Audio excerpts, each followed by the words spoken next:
Tim reached out to me. And because the product that I had invented was the most popular product, and it was the biggest selling sports nutritional supplement in GNC's entire history. So I think that's, Tim got wind of this and got a hold of me. It turns out my offices were right in San Francisco. Okay. And, I didn't know Tim was writing a book. So I believe that's how we got together.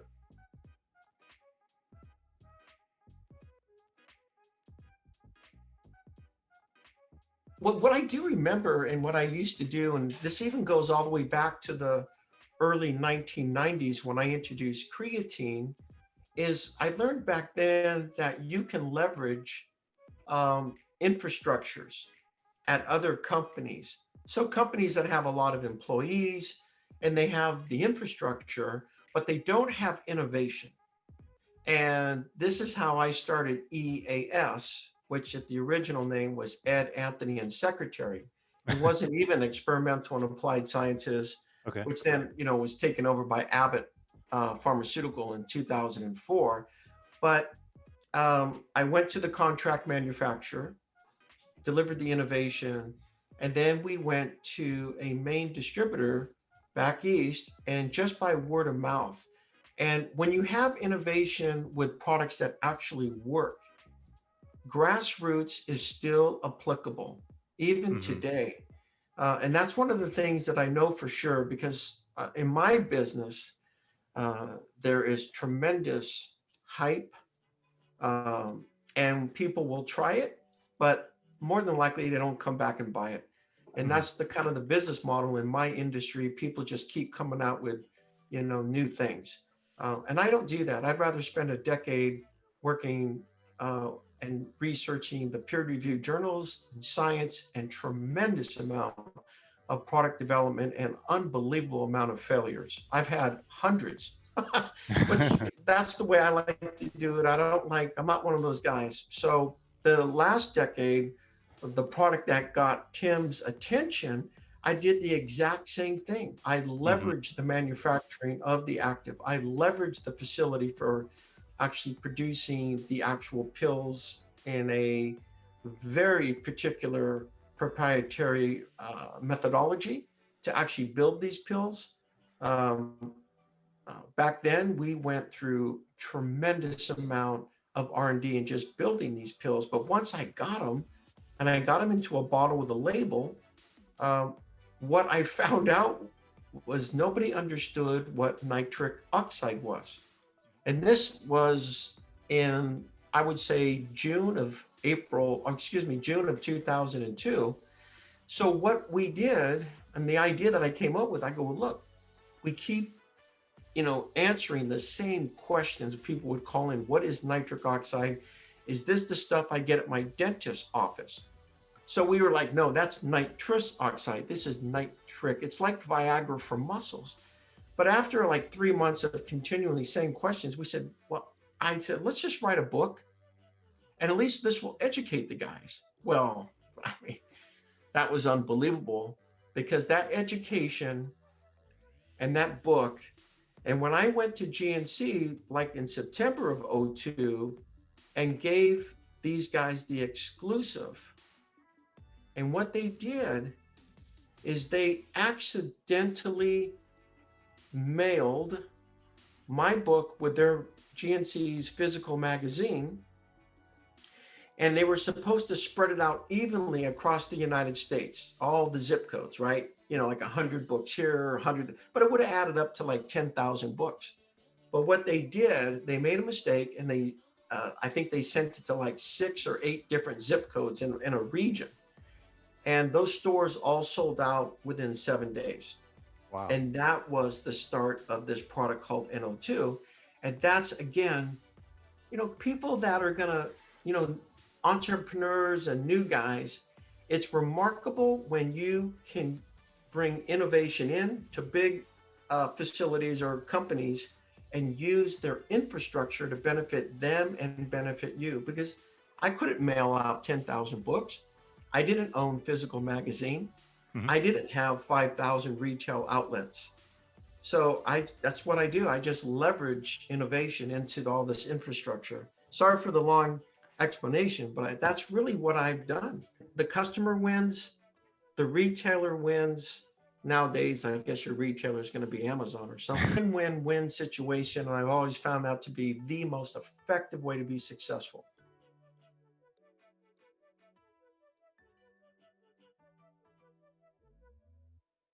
We sent them, I think, about 10,000 books Okay. to the physical magazine, and then they shrink wrapped it Okay. to the magazine. So when a guy came home from work, he had the magazine and my book with this, shrink wrap.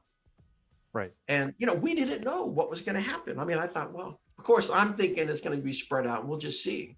Well, Right. apparently it wiped out an entire region.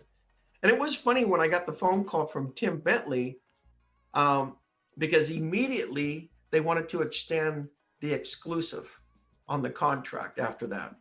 And then they really started to uplift the orders on my product.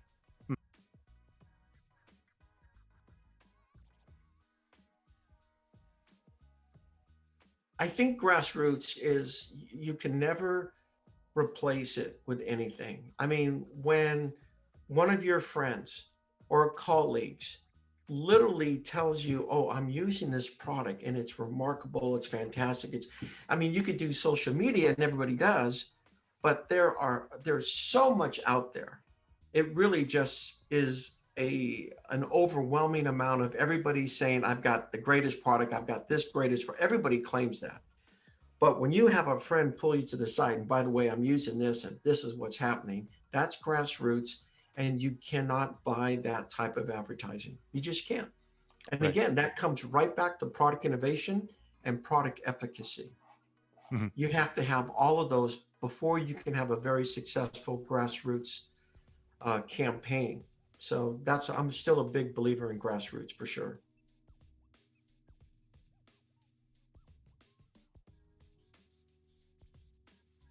What it is I had a ghostwriter, and I remember distinctly the first time, we talked about doing the book. He said, what we're going to do is write the book in a style where it's like, an athlete or bodybuilder or fitness is sitting down with you and having a cup of coffee, very casual. And that's pretty much how the book rolled out. Um, because I like that, I, Mhm. I just like that. It's just basically, it's like sitting down with me and I'm just going to tell you, this is what I think the product is doing. This is how it's doing it. And this is what you should expect. And that's pretty much how the book was written. Very simple. There was some comedy in it That's with great. some of the companies. So we had a lot of fun writing that book. Uh-huh. But I could not have done it on my own. I needed a ghostwriter because, and Right. we did consult PhDs and we wove their information into the body of the text, which, because we wanted to make sure, because guys were already telling us some very interesting things on the benefits of the pills, because we didn't write the book until I think 5 months after we had launched the product. But Okay. by this time, we'd already had a lot of anecdotal feedback, which did not make sense to us scientifically at that time, Mhm. because we didn't realize there was much more going on with these pills than just nitric oxide. Mhm. And the funny thing is, the product was named NO2. That stood for nitric oxide, and then we just put the number 2 because we Right. liked the way it sounded. I have to tell you, and I'm thinking back now, talking with you, it's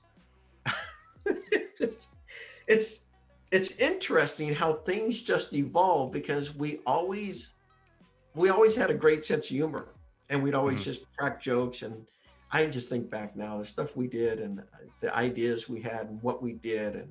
But the book shocked us. Okay. The product became so successful because once guys read even the first 20 pages, and that's what a lot of the GNC store managers told me. And I'll tell you, the innovative thing that we did to get the education out there was we did a Tim Bentley at GNC. He ran sports for decades. It was his idea to do a thing called a book for a buck program. So we sold the 127 page book, I believe it is, for $1.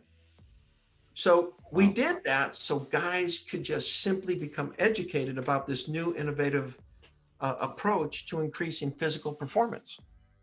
Mhm. And what a lot of store managers told me, because I toured the country for about 2 years and GNC rented hotels, they paid for this and they had all their store managers show up, and then I would do presentations and answer questions. And a lot of the managers told me that what guys would do, they would get the book for $1. They would go out into the shopping mall, sit there, and they said by the time they got to page 20, they came back into the store and bought an $80 product. Now, Wow. last decade, especially in 02, when we launched a product for $79.95, it was unheard of, this price. Now, and I will tell you right now, I can prove this, but I did not gouge the consumers. I never do that. I don't even think that way. I just said, this is what it costs to build. And then we marked it up totally appropriately. Mhm. And when an MBA from Harvard, a guy named Mark, in 2002, he did ask me, he goes, what is this? What's the cost of what's your retail price? I said, it's $80 a bottle. And he said, $80. He goes, that's insane. I go, well, that's not for a 30-day supply. And then he said, and this is no joke. He goes, oh, okay, well, that's good. How long does it last for? I said, somewhere between 23 and 24 days. And then he just went back and he goes, you can't sell a product like that. Again, consumers will pay additional if the product goes beyond their expectations. No question about it. It was a very expensive product to build because everything was American and European raw materials, American manufacture, everything. The product was built perfectly. So I'm saying this to you because I'm just a huge believer. I put everything into product development. And then when you do that, then things will take care of itself.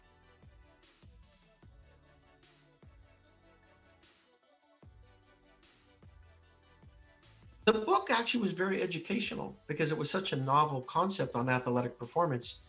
And we felt that with the book out there, it would help people to understand and become interested in trying the product out.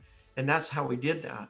And that ad caught the attention of his first name is Greg. Now I can't remember his last name, but he'd been on the front cover of Men's Health, I don't know, I think like around 18 times. So he's from Florida. So we flew him in to be the spokesperson for NO2, this product, and because he was using it. And we didn't even know this. The amount of celebrities, by the way, that were using this product. Again, this is word of mouth, because when you're in Hollywood and you're a celebrity, unless you're getting a 10, 15, $20 million paycheck, these guys have access and they have the inside track on.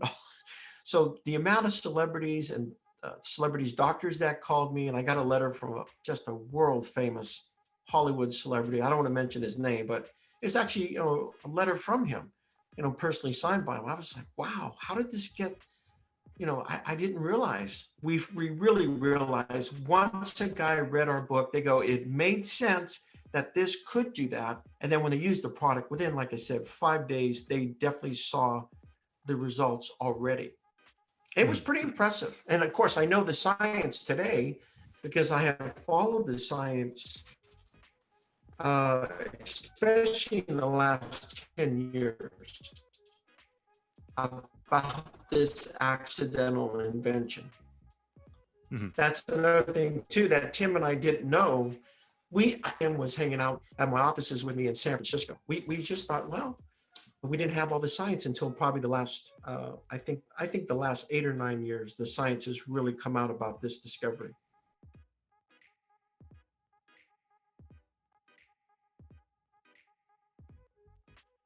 This is to me, this is funny, but I received and I think it was 2003, because I did the deal with GNC September of 2002 exclusive. So then in 03, this product really started to skyrocket in sales. I received a letter from Vitamin World after I had turned down the CEO. I said, look, I have an exclusive with GNC. I'm not going to violate that.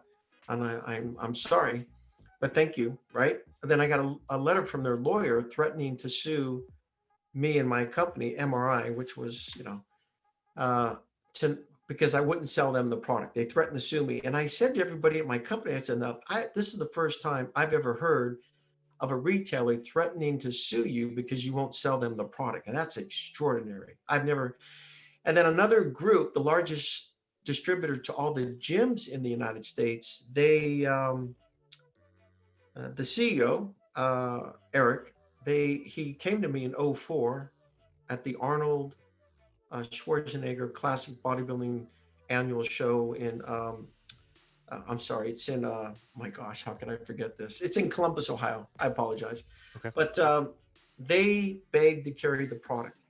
Now, we had over 50 companies try to duplicate my technology, my pill, my granulation matrix, and everybody failed. So that was, that was interesting. It just goes to show the complexity of this. I didn't realize, again, at that time, today, of course, now I realize the complexity. But yeah, we had about 40, 50 companies come after us. Then everybody went to powder because they couldn't build it. Then they threw caffeine in it because, people don't fill just powder unless you throw caffeine in it.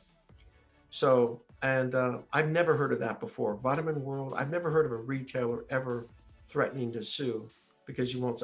To this day, I still have never heard of this.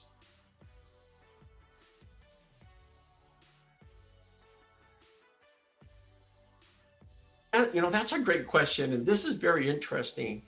But what I planned to do was I was going to sell bulk creatine in 50-gallon drums to a couple of companies. Actually, I offered it to 3 companies and all 3 turned me down. I was like, well, wait a second. Wow.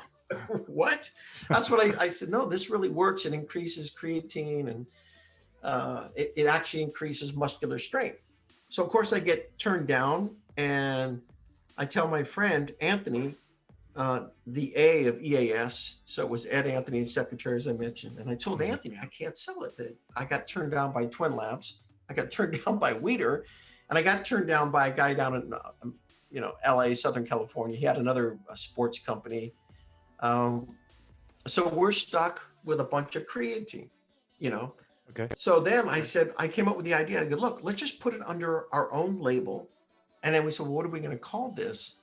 I said, for right now, let's just call it California Body Club. And then as we didn't like the look of the label. And so I don't know when, 3, 4, 5 months later, we decided to change the colors and we put a DNA on the bottle with a squiggly.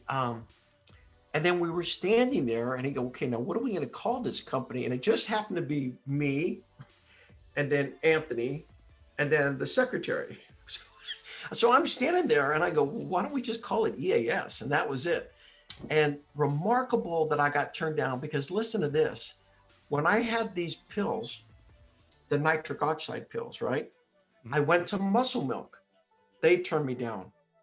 Then I went to EAS, Bill Phillips, and at this time, North Castle Partners. And I believe Chip Byrd turned me down. EAS's lawyer turned me down. EAS's PhD turned me down. And Bill Phillips turned me down, right? So again, I'm stuck with a bunch of pills. And that's when I decided, well, I'll just put it under my own label. And then, of course, the rest was history. And what a lot of people don't know is I started EAS with only $14,000. And as you know, probably it was bought out by Bill Phillips Bill bought myself and Anthony out within 29 months after I launched. And then Bill turned around with North Castle Partners and they sold it for $325 million to Abbott.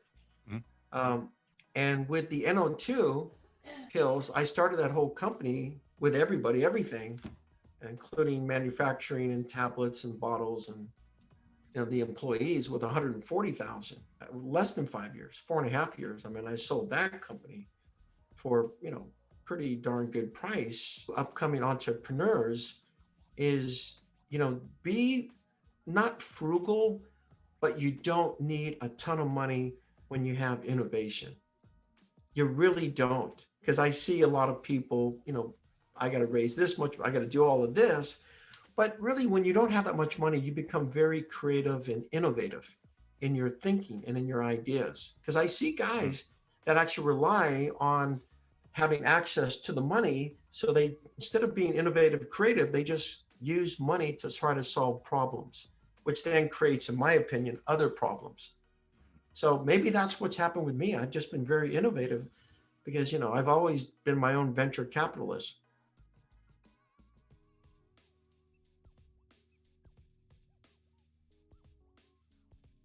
Absolutely. I mean, the amount of people, competitors, I don't know, there might have been 6 or 8 main players. Then there was a few other, offshoots, whatever. But today, the market is so fragmented. The amount of people that are basically just going into contract manufacturers and getting these so-called ingredients, branded ingredients, usually from India, possibly China.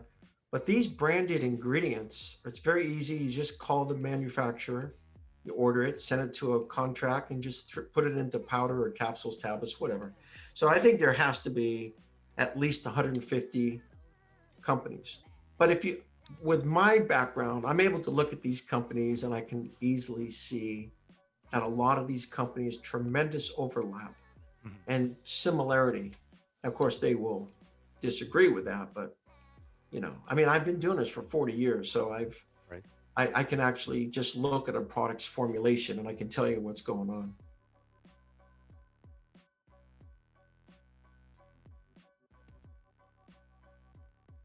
Believe it or not, I've actually thought about that, and without realizing, Tim asked people that, but that's a great question.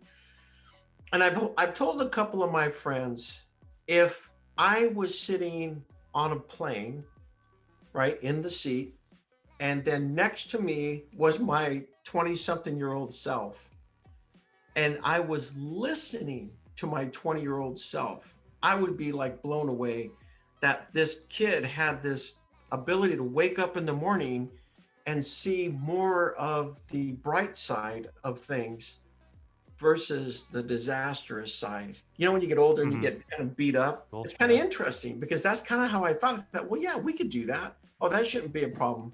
Oh yeah, I'm just need $14,000 to start a company called EAS, and I don't even know the name of the company, and I have no distribution, and even the price of creatine back in those days was about $50 a kilo. Today, I think it's $5 a kilo, maybe 6. Wow. So all these obstacles, but when you're young like that, you don't see them, and if you see them, you're like, no big deal. So that's one of the things. I would say that's something, do not lose that. Just don't, you can't lose that. You have to be optimistic. And you just have to constantly be looking for solutions and problem solving. Because I'm telling you, a lot of stuff just shows up. And, if you have the ability to do creative problem solving, it's amazing what it'll do for a startup. Is innovative thinking and innovative problem solving. Profound. Yeah, because I've seen people just flat out get stuck and then they start to go into a tailspin. Basically, what I'm saying is, Al, I was pretty much delusional when I was in my 20s. And now I had no idea how my delusional thinking was actually going to pay off. Yeah. Do not hang out with people who are completely logical and based into critical thinking. You need to be a little bit out there.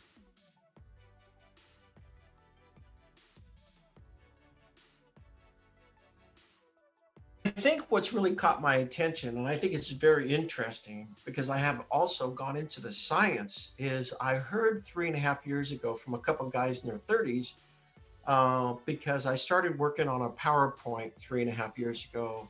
So I met with them at the St. Regis Hotel in San Francisco in the lobby. And in the conversation, I don't know how this came about, but they mentioned to me, a lot of people are microdosing, and I thought to myself, really? I did not know that. I think it's fascinating. But then I kind of like, well, whatever. it's San Francisco, just Hmm. fly by the seat of your pants, drink Rockstar. I mean, just biohack yourself, right? Yep. But then I started looking into the science. And then I found out, read more with Tim, his book. And then I really went into other books, The Woman in Berkeley. And then I went to all the peer reviewed studies. And when I say all, I mean every single one. And I read all these studies and I said, no, wait a second. This is very interesting. This could have a profound effect because, this country is pretty darn innovative. We're pioneers.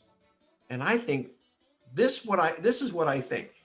I think that this is going to continue to grow and grow. And already I can guarantee you that this technique of microdosing has probably already influenced people from years ago, which is already showing up in discoveries or problems or solutions or something. It's unbelievable. That's what I think. I know this is kind of an odd answer, but I think this is just going to become bigger and bigger because I don't see Europe and India and China going into these, maybe Europe, but India and China, I don't see them going down the pathways we are. Hmm. And maybe in the Midwest, they're not doing this, but California, completely out of our minds. I mean, this is interesting. I think this is going to actually influence the technology and discoveries going forward, coming out of this country, especially California. I mean, that's a class of drugs that's not going to be mimicked by anything. Hmm. It's just, I mean, that class of drugs is highly specific, all of those psychedelics.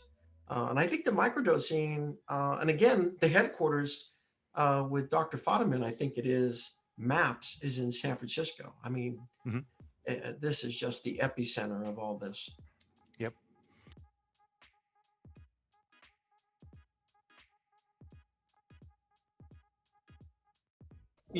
When Bill Phillips, who wrote the book Body for Life, right? And Bill acquired the company from myself and Anthony in October of 1995. I mean, already, so the first year that I was, with EAS, okay, I did just a smidge over 1 million. Okay. And we met Bill and his father in Colorado. I did a presentation about EAS and the innovation. And within weeks, we did a stock swap. So in other words, Bill got 33% of the company. I had 33 and Anthony had 33 approximately, right?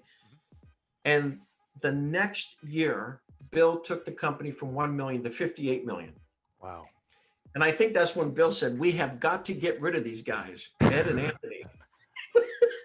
So anyways, and Bill, threw some money at us and we said, okay, we're going back to California. I mean, Anthony liked to surf anyway, so you can't surf in Colorado, but, Yep.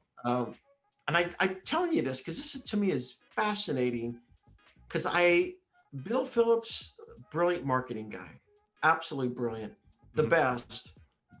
He didn't know that much about science, which I didn't know that until after I met Bill. So I was like, really? But what was interesting, I think the year after he did 58 million, then I think they shot closer to 100 million. I mean, the guy was unstoppable. Then, of course, he was writing that book, Body for Life, and he expanded the line a little bit. But when that book hit, Body for Life, I mean, EAS just went north. And of course, no pun intended, North Castle Partners came in and acquired, I don't know how much, 40, 50% of the company. And then they flipped it to Abbott for 325 million. But Abbott called me in 2004 when this deal was happening. And I wasn't expecting to get a phone call from Abbott. Actually, it wasn't Abbott. I am sorry. It was a journalist who was writing a story about the acquisition. That's right. I apologize. So that's what it was. But it, again, just goes to show innovative products, but brilliant marketing, and you're unstoppable. That's what Bill did. It's unbelievable.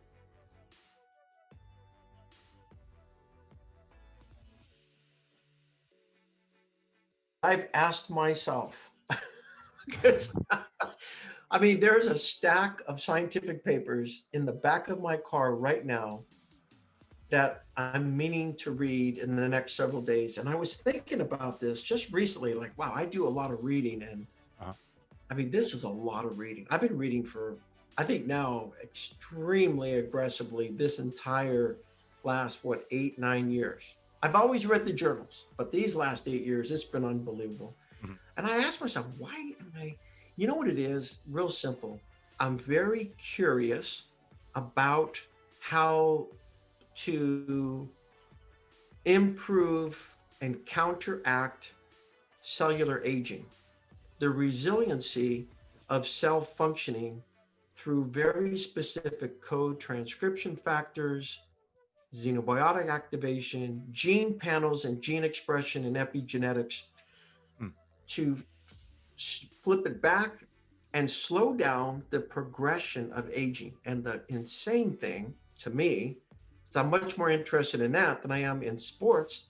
But these discoveries that I've had, this last discovery, it really is probably more applicable for aging than anything that is commercially available. And Mm. that is fascinating to me. It's not available yet today, but this is what I've learned. And this is probably why I keep going, because it's the complexity is extreme. Mhm. If a guy tells you he's going to put together a product to affect aging and have it done in 4 months, just save your money.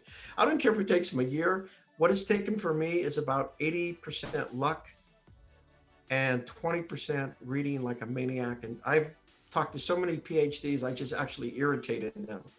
So I think that's, this is why I keep going. It's a lot of curiosity. And I think my work ethic is also very, very much tied into this, Mhm. because I know intuitively if something is a bunch of hype or if I'm on the right trail. So I throw out so much stuff. And even myself, I'm like, darn it. Then I go back and keep reading. Like I've been studying this topic now for many years that I've been working on for my Mm. next commercialization. Something I just learned, and this might be interesting for you or anybody else, but they consider exercise and dieting secondary aging, which I like, really. Hmm. And what they consider primary aging is caloric restriction. Because when you cut the calories out in animals, it activates a lot of other genes beyond exercise, Mhm. which has a primary effect on slowing down aging. So that was fascinating to me. So I agree. Diet, blueberries, plant-based, exercise, meditation. Of Mhm. course, now everything I've read on, psychedelics, I mean, wow. I mean, that's remarkable what that does for the brain and neuronal plasticity. I mean, all of this is very effective, but I think where the biotech companies are working today and where they're heading in the near future, in the next 10 to 20 years, it's going after primary aging Mhm. system versus secondary. It'd Mm. be nice to have secondary, but that's what they're going after. I tell you, Mhm. in 30 years, I think what they're going to have available for aging is going to be impressive. And Mhm. once they make one big accidental or partially accidental or lucky discovery, just one, then I think what you're going to see is you're going to see science just go funneling down that, and it'll be explosive. Like my nephew's son, who's 10 years old. This kid, he better get used to working because he is going to live to be 100.